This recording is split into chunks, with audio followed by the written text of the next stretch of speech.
जिंदगी में जो हो अपनी वजह से हो। आकाश, पैसे ज़्यादा आने का भी कोई नुकसान है? पैसे ज़्यादा आने का नुकसान सिर्फ तभी है अगर पैसा आपके लिए अहंकारी बन जाए। अगर आप उस पैसे से ये समझ जो लो, कि 2001 में, शायद 2021 में स्टार्ट किया बेला वीटा। 2021 में परफ्यूम स्टार्ट किया, परफ्यूम बेला स्टार्ट वीटा किया। 2018 में स्टार्ट किया। फिर भी 5-6 साल हुए, 5-6 साल की मतलब journey। 5-6 साल का जर्नी। बहुत बहुत तुरंत स्केल अप किया, बहुत जी। अच्छा पैसा बना लिया। जी। फास्ट पैसा भी कभी कभी बुराइयां ले आता है, टाइप सुना है हमने। बिल्कुल ले आता है। वो कहते हैं ना साइड कि- इफेक्ट होते हैं इसके। बिल्कुल होते हैं। वो कहते हैं ना, नया नया पैसा भी इंसान को ख़राब कर देता है। वो इसीलिए जो आपका पहला क्वेश्चन था कि फाउंडेशन कितनी ज़रूरी है, क्योंकि मेरी फाउंडेशन उस तरह से रही जहाँ पे मैंने बहुत मेहनत करी, हर तरीके का टाइम देखा, खुद से अपने आप को खड़ा किया।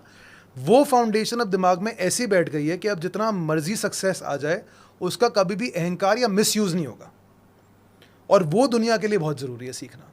इसलिए फेलियर स्टोरीज़ ज़्यादा ज़रूरी हैं सक्सेस स्टोरीज से, क्योंकि जो लोग बहुत सक्सेस बहुत जल्दी पा लेते हैं उनका फेलियर भी उतनी ही जल्दी आ जाता है, बिकॉज उनमें एक घमंड, पैसे का गुरूर, और इंसान सामने वाले को आदमी नहीं समझता। वो कहते हैं ना, रोम अगर एक दिन में बन गया होता तो अगले दिन ढह भी जाता। बिल्कुल ठीक बात है। तो फाउंडेशन स्ट्रांग होनी बहुत ज़रूरी है।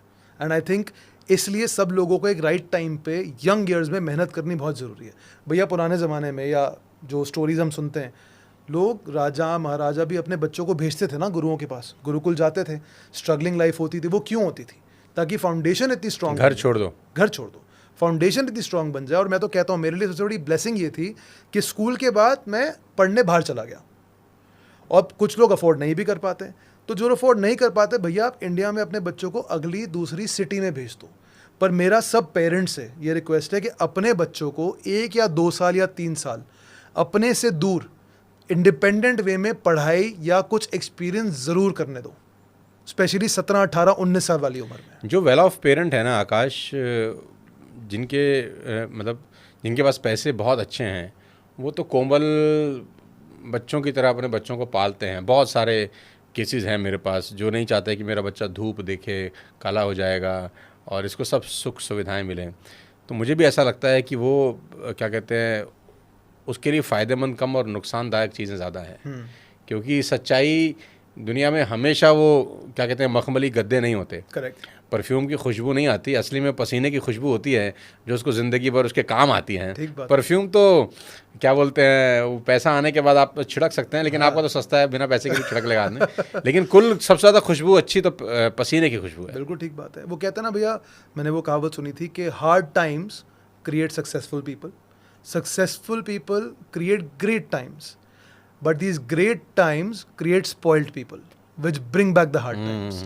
तो अगर आप सक्सेस लेने के बाद, सक्सेसफुल होने के बाद अपनी अगली जनरेशन को अपनी कहानियाँ, अपने एक्सपीरियंस करवा दो और थोड़े टाइम का स्ट्रगल दिखा दो, तो कोई बुराई नहीं है उसमें यार, और बहुत ज़रूरी है। और स्ट्रगल का मतलब ये नहीं है कि अपने बच्चों को बिल्कुल खुद से करने दो सब कुछ, या उनको थोड़ा भी कंफर्ट दो, कुशनिंग दो, गद्दा लगाओ पर ज़मीन पे, इसको ऐसे मान के चलो।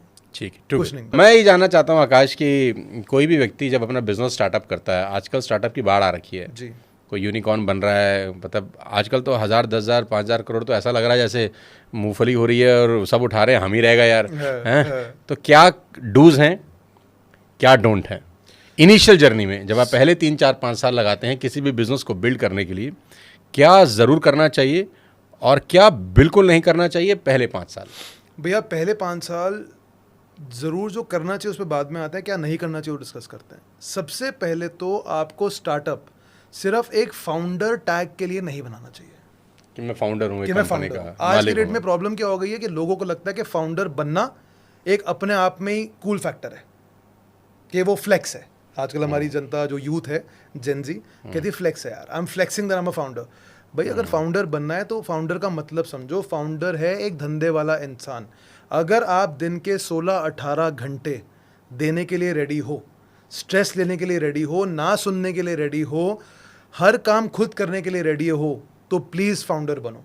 क्योंकि लोग सिर्फ चकाचौंध देख के फाउंडर बन जाते हैं कि अगला बंदा फाउंडर है तो मैं भी बनूंगा, लोग उसके पीछे की मेहनत बहुत बारी मिस कर जाते हैं। तो पहला, फाउंडर तभी बनो जब आपको वो चीज़ सच्ची में एक्साइट करती हो। सिर्फ 100 लोग फाउंडर बन रहे तो मैं भी बन जाता हूँ, वो वाली कहानी नहीं।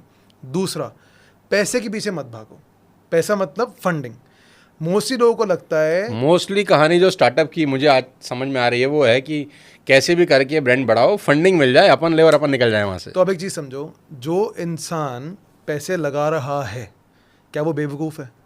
लोगों को तो यही लग रहा है। और यही प्रॉब्लम है क्योंकि जो लोग पैसे लगा रहे हैं, आई डोंट थिंक उनसे, अब तो मैं भी एंजल इन्वेस्टिंग करता हूँ, जो लोग पैसे लगा रहे हैं उनसे ज़्यादा समझदार तो कोई भी नहीं है, क्योंकि उनको पता है कि जिस कंपनी में पैसे लगाऊंगा वो कंपनी कितनी चलेगी या नहीं चलेगी, और फाउंडर में कितना दम है या फाउंडर का इंटेंट क्या है। और ये इंटेंट बहुत जल्दी दिख भी जाता है हम जैसे इन्वेस्टर्स को कि यार फाउंडर स्टार्टअप सिर्फ पैसे उठाने के लिए कर रहा है, या फाउंडर सच्ची में कुछ बदलाव लाना चाहता है, या कुछ चेंज लाना चाहता है, या सच्ची में कुछ करना चाहता है लाइफ में।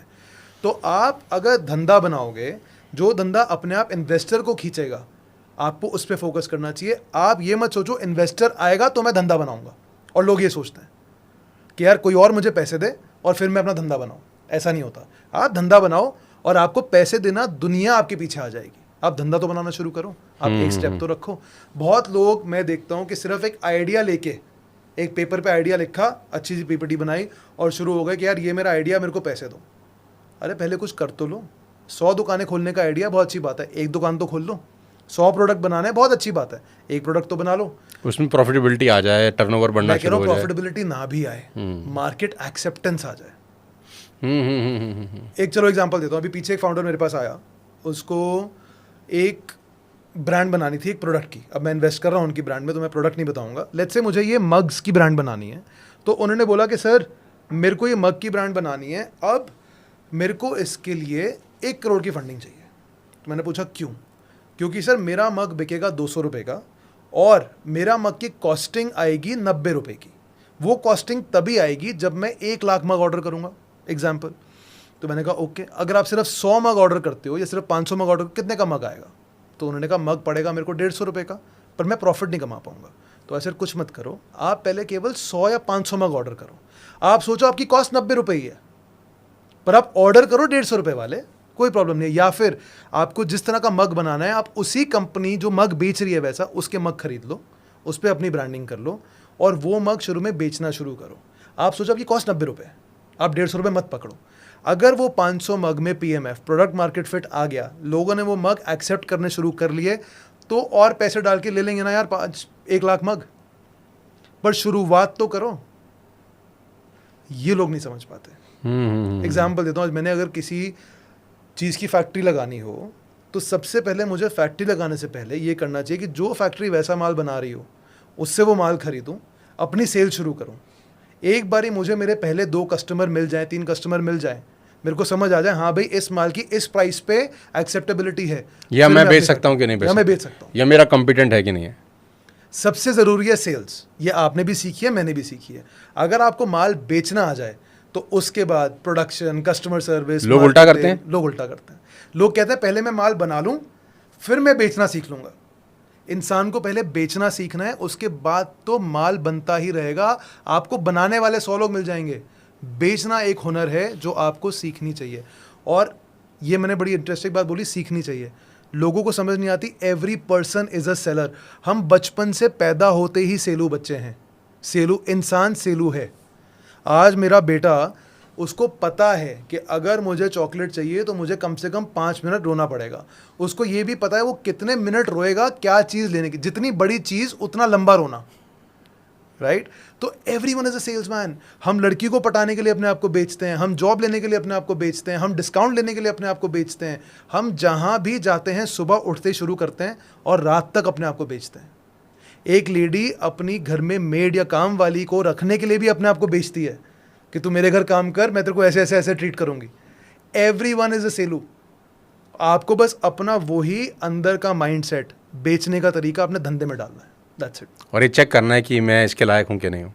अगर आपने बेचना सीख लिया, आप जिंदगी में कुछ भी कर सकते हो, because everything is sales, everything. भैया आप मुझसे इतनी चीज़ें पूछ रहे हो, बट मेरा मेन मोटिव आपसे मिलने का और जो मैं इतना एक्साइटेड हुआ जब आपकी टीम का फ़ोन आया, वॉज क्योंकि मैंने आपके इतने वीडियोस से इतनी मोटिवेशन ली, एंड आई थिंक मेरी उस स्ट्रगल वाली जर्नी में you been a great inspiration for me. मेरा अब आपसे कुछ क्वेश्चंस पूछने का मन है। अरे मैंने आपको बुलाया है सवाल पूछने के लिए। भैया बुलाना नहीं, अब साथ बैठे हैं ना। मेरा आपसे क्वेश्चन पूछने का मन है, और वो इसलिए पूछने का मन है क्योंकि 90% लोग भैया स्ट्रगल कर रहे हैं। एवरीवन इज स्ट्रगलिंग, हर एक को कुछ बनना है, कोई कहता है मुझे अमीर बनना है, कोई कहता है मुझे सक्सेसफुल बनना है, लोग वर्ड्स ऐसे ही फेंक देते हैं कि यार मैं अमीर बनना चाहता हूँ। पहला मेरा